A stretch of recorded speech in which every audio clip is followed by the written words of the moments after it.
Halo, Assalamualaikum. Hari ini Kebun Cilik berbagi tentang EM4. Bagi teman-teman yang masih awam atau baru saja mendengar atau melihat EM4, mungkin akan bertanya, apa sih EM4 dan apa pula manfaat EM4 untuk tanaman? Kalau belum kenal atau familiar dengan EM4 untuk tanaman, bisa jadi nanti teman-teman salah beli.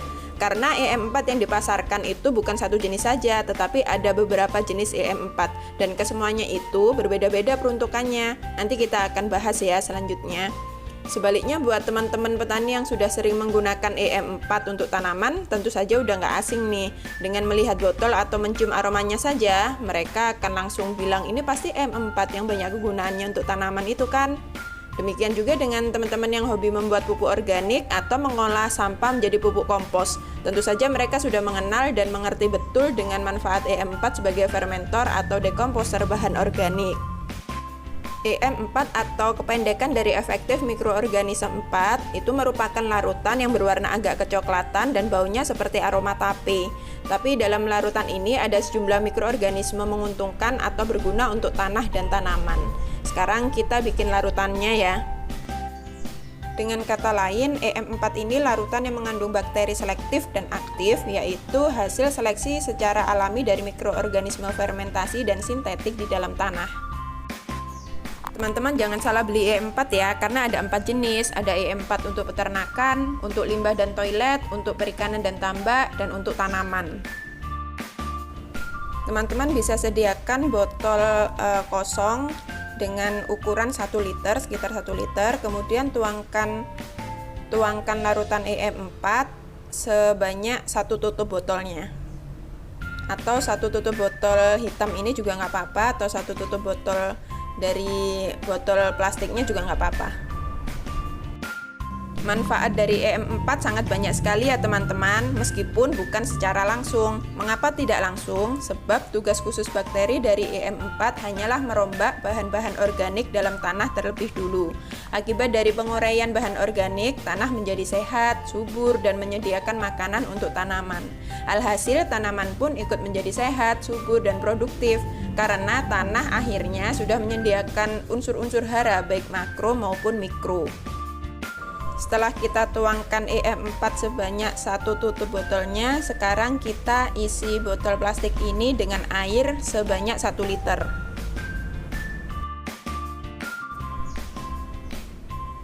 Nah, setelah diisi air begini, tutup rapat, kemudian diamkan untuk beberapa waktu. Kalau saya diamkan sehari semalam, setelah itu baru saya gunakan. EM4 ini baik untuk semua jenis tanaman ya, baik untuk tanaman pertanian maupun perkebunan atau tanaman-tanaman hias. Setelah didiamkan 1 hari semalam, baru kita aplikasikan pada tanaman. Semakin lama diendapkan, semakin bagus fungsi dari EM4 ini. Yang saya tuangkan di sprayer biasanya saya gunakan untuk pot-pot yang ukurannya kecil. Jadi saya semprotkan pada pot-pot yang ukurannya kecil. Berikut ini sejumlah manfaat EM4 untuk tanaman dan tanah. Yang pertama, memperbaiki sifat fisik tanah sehingga tanah menjadi gembur dan mudah diolah serta poros. Yang kedua, memperbaiki sifat kimia. Yang ketiga, memperbanyak jenis mikroorganisme yang menguntungkan dalam tanah. Yang keempat, meningkatkan produksi tanaman. Dan yang kelima, meningkatkan kualitas hasil panen. Yang keenam, menjaga kestabilan produksi. Yang ketujuh, memfermentasi dan mendekomposisi bahan organik tanah dengan cepat. Yang kedelapan, menyediakan unsur-unsur hara baik makro maupun mikro yang dibutuhkan tanaman. Yang kesembilan, menyehatkan tanaman. Dan yang kesepuluh, meningkatkan daya tahan tanaman terhadap serangan hama dan penyakit. Ini ada EM4 yang saya endapkan kurang lebih 1 bulan ya, dan warnanya lebih pekat akhirnya. Ini juga kita bisa langsung aplikasikan pada tanaman. Kalau untuk pot ukuran besar, kita bisa tuangkan pada gelas aqua atau wadah kecil ya. Jadi nggak pakai sprayer. Kita tuangkan dulu.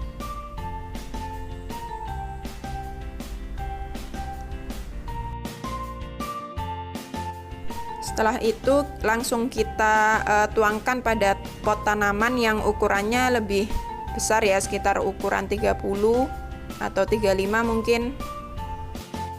Kita bisa langsung tuangkan seperti ini. Untuk dosis dan cara aplikasi larutan EM4 yang lebih detail lagi, teman-teman bisa baca petunjuk pemakaian yang tertera pada kemasan botol EM4. Jadi di botol EM4 itu tertera untuk tanaman-tanaman jenis tanaman apa yang cukup baik diaplikasikan EM4. Tapi secara keumuman semua jenis tanaman masih bisa mentolerir EM4 ini. Dan kalau untuk ukuran pot yang segini, saya lebih suka saya pakai spray. Jadi saya semprot-semprotkan di permukaan tanahnya.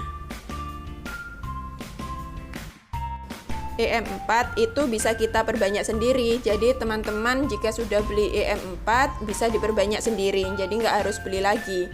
Mungkin nanti di episode berikutnya insya Allah kita akan praktek ya untuk memperbanyak EM4 sendiri. EM4 ini juga saya gunakan untuk pembuatan kompos. Jadi EM4 ini sebagai aktivatornya. Teman-teman bisa lihat pembuatan kompos kebun cilik di episode yang lalu. Kalau untuk pot yang ukuran besar seperti ini ya jangan pakai spray seperti ini ya teman-teman, karena hanya bisa menjangkau atas atau permukaan tanah saja, nggak bisa sampai dalam. Nah ini jenis-jenisnya EM4 ya, jadi teman-teman jangan salah beli. Ini fotonya saya ambil dari Google untuk pengetahuan aja, untuk informasi saja bahwa EM4 yang berwarna coklat itu EM4 untuk peternakan. Sedangkan EM4 yang berwarna kuning itu untuk pertanian dan perkebunan. EM4 yang berwarna pink itu untuk perikanan dan tambak ya, perikanan dan tambak. Kemudian EM4 yang berwarna putih biru ini untuk pengolahan limbah. Jadi teman-teman kalau untuk tanaman-tanaman jangan salah beli, pilih yang warna kuning. Di botolnya sendiri sebenarnya sudah ada petunjuk pemakaiannya, mulai dari jenis tanaman apa, dosisnya seberapa, dan jangka waktunya untuk berapa lama baru dituangkan lagi EM4 ini. Tetapi terkadang kita bingung karena untuk pembuatannya biasanya ini kan dalam pembuatan yang langsung banyak ya. Jadi kalau teman-teman untuk di kebun sendiri tidak membutuhkan banyak larutan EM4, seperti tadi yang saya contohkan, satu tutup botol bisa untuk 1 liter air. Jadi gambarannya teman-teman bisa membuat EM4 dengan dosis seperti itu. Dan yang terpenting jangan lupa untuk diendapkan dulu atau didiamkan dulu agar terjadi proses fermentasi yang nanti hasilnya akan semakin bagus jika semakin lama.